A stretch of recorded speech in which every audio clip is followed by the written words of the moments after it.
My name is History Wes, and it just started raining. And welcome back to Manacraft. Okay, we are jumping back into a bit of pre-recorded footage. Remember last episode we went several thousand blocks away to a Badlands biome and we collected some terracotta, and I am using that terracotta to cover up my finally finished villager-powered vegetable farm. We have all 4 layers: carrots, potatoes, beetroot, and wheat. And now it just comes down to making it look good.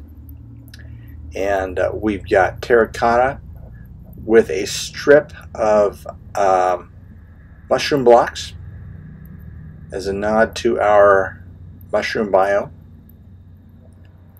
And so we want to make this look as good as possible. Okay, you see our mushroom blocks, which we're going to expand right now, in this strip that goes around about 2/3 to 3/4 of the way to the top of the building, is going to be inset by 1 block, just to give the build a little depth. And I'm going to need to fix these because when you chop a mushroom block, you get an exposed inner mushroom piece there. That's easily fixed by just replacing those blocks with new ones.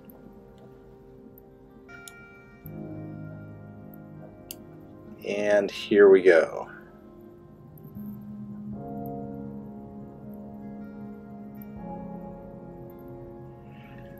It feels like I've played quite a bit on Manacraft lately, and I guess I have, in terms of the number of hours put in, but we're still early game. We don't have a beacon, we don't have, haven't been to the end, so this is still about establishing our base, and hopefully with a couple of other players we can get into the end as soon as possible. Okay, we've jumped forward a bit. As you saw, we've got our mushroom blocks in place. Now we just need to finish off the top with the terracotta.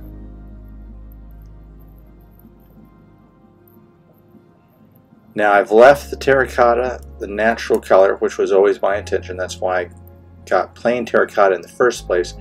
It's relatively close to the brown mushroom, as you can see below.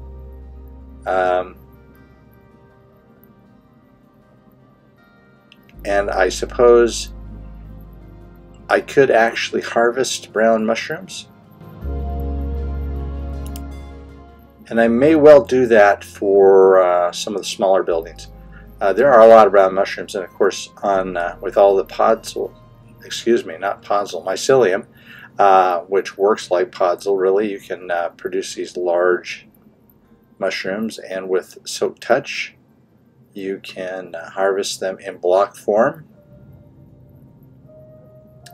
Now, on top of the terracotta, the plain terracotta, we are going to use red terracotta. And red's an easy color to reproduce because the dye is so cheap. You can use beets to produce red dye, which makes, that's their most valuable function, I think, because making beet soup is not that handy really. It's not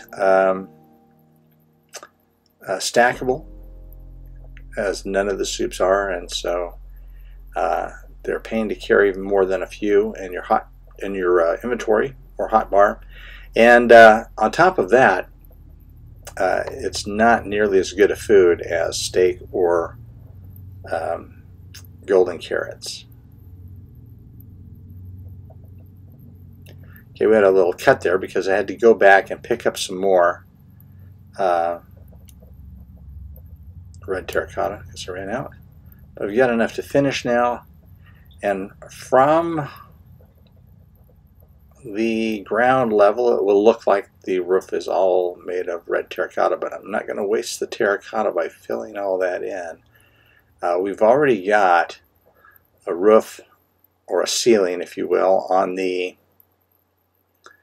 farms made of cobblestone. So I'm just going to make a cobblestone roof.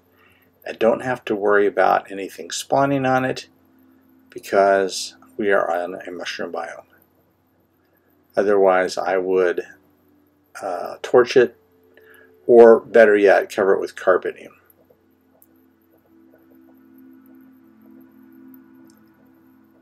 So since we've already got the top of the farm, it's just a matter of filling in the corners.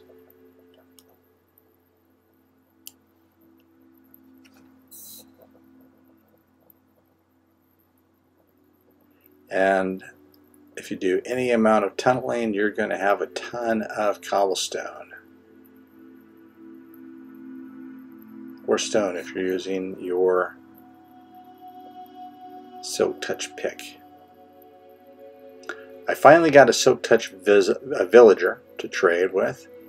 So I've got Mending, Silk Touch, Efficiency 4, and Unbreaking 3, which are really the 4 I think that are most important. I've also got Aqua Affinity, but once you get a good helmet with Aqua Affinity on it and the others, Unbreaking and Mending, you really don't have to worry about it unless you fall in lava. So, whereas Mending you want to put on every single one of your tools and every single piece of your armor.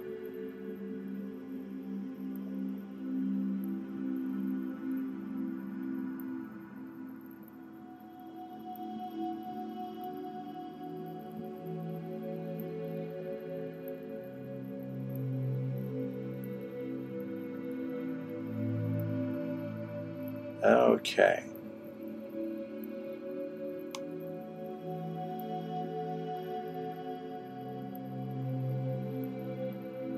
So, I haven't seen anyone, or I haven't seen Starmine online recently, or Alpha Omega, but we have a new player, Manacraft, who is on. The two of us recently participated in a UHC, Rosebud UHC, which is for patrons of Steenrose Gaming's channel, and you can find that UHC Ultra Hardcore Deathmatch basically if you look on Steenrose's Twitch channel, because it was recorded. And I did not win. And I don't think Manacraft did either. I don't remember who all was on the team. We had teams of 3 players. We had quite a few number of, let's see, I think it was 5 teams that were competing against each other. I was the last of my team to survive, so I'm proud of that fact.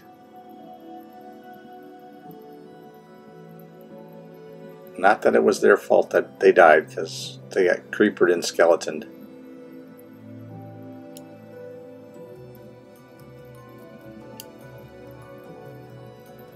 Okay, almost done. Now, one thing you have to be very careful if you're doing this is make sure the interior is lit up, even if you're not worried about mobs. Even if you're in a mushroom biome like this, if your crops are not lit up, not only will they not grow, but the ones that are planted will actually pop out of the ground. And you don't want that. Okay, so we can climb down our dirt pillar here. I haven't even bothered to make any scaffolding in this game, although I do have some bamboo. And we're going to put our last piece of red terracotta there. Very nice. And I think all I have left to do is put corner trim on the back corners. Yeah. I'm using a combination of stone blocks and stone stairs. Or, excuse me, stone blocks and stone fences. I didn't want to get too overly ornate with it, but it needed something. It needed something else to give it a little bit more of that depth. So I've got 3 stone steps or stone blocks there, and then I'm coming down from that point with stone walls.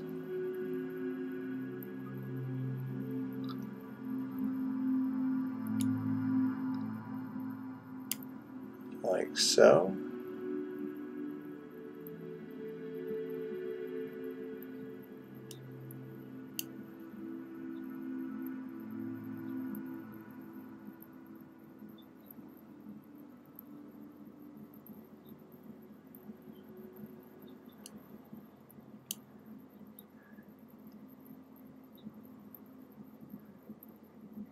I've got 3 stone blocks at the bottom too, and then I just need to bring these down and we are good. Lovely. Now the back corner, the 4th corner, is a little trickier because we've dropped down a level. We're a little bit on a hill here. And we want our stone blocks to be equal.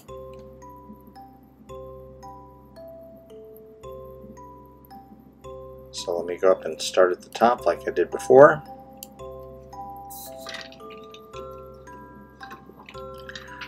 Take a sip of my Coke Zero.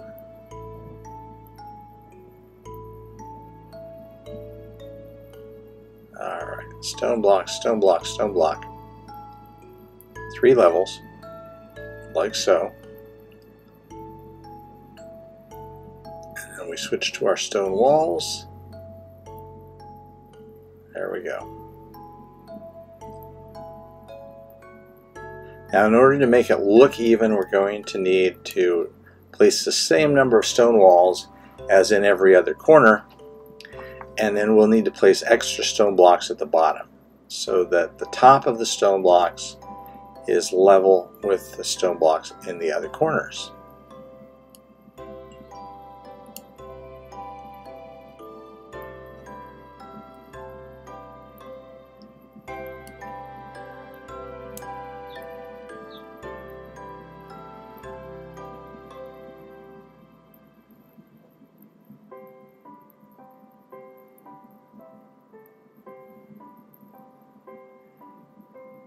Now, all this is going to be replaced with grass, so I'm going to go ahead and put some dirt here just to make that all the same so I don't have to worry about it.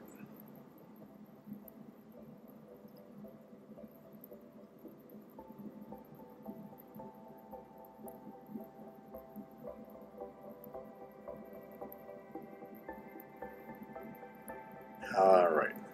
Just measuring.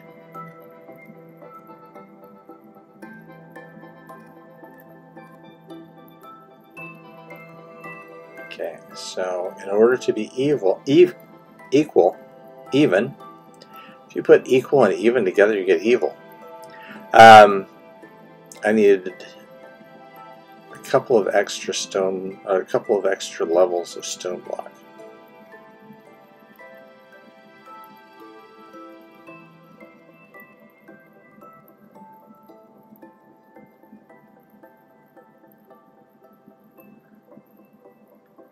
Okay, that should do it.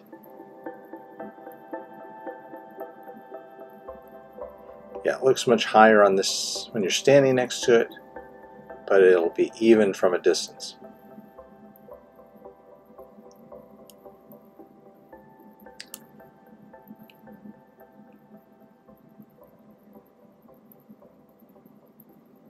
Okay. Alright, we've got one other thing I want to do, and that is the sign, our Portobello sign. It looks lovely. I like it. I like it a lot. But I'm going to move my nether portal over near the shore. The nether portal that's sitting on top of the mushroom was always just a temporary. So off to my right there, near the shore, is where the nether portal is going to be. It's going to be a big nether portal. And so when people pop out of that, I want them to be able to look at the Portobello sign and read it the right direction. So in order to do that, I need to take it down and rebuild it reversed.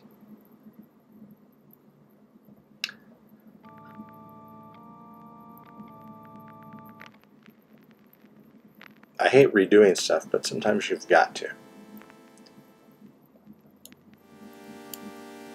Okay. Start with our P.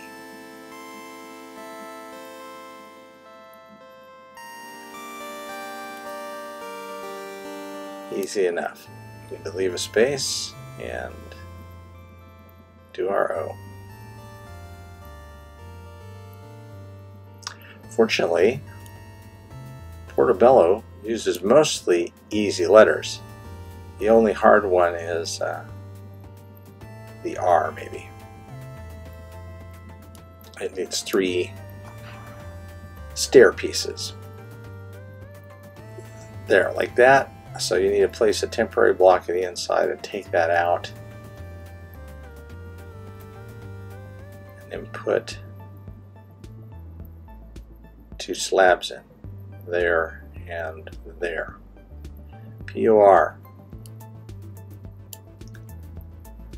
And you need to leave extra space for the T, because the T got arms.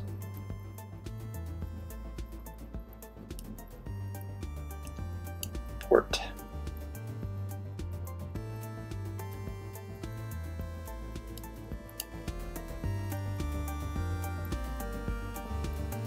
And we need to leave extra space because we want it to be Portobello, not Portobello.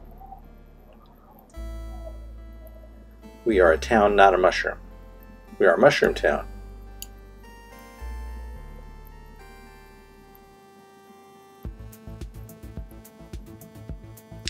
So rather than figuring out the spacing, I'll just go backwards.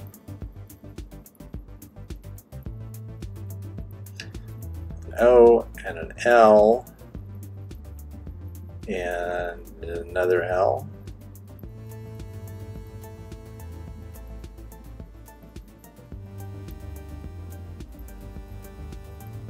In Wes's world, I built the names of about 30 towns and locations up in the sky, much higher than this, using black wool, so that the names of the towns and places of interest are like hovering in the air.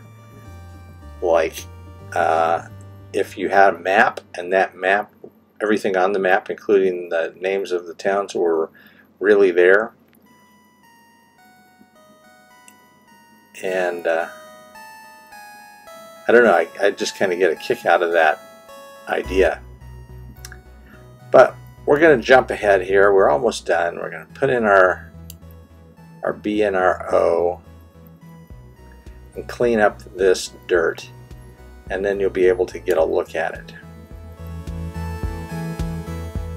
And with a quick look back at what we've done today, I'd like to say thanks for joining me here at Portobello, and as always, keep on Minecrafting.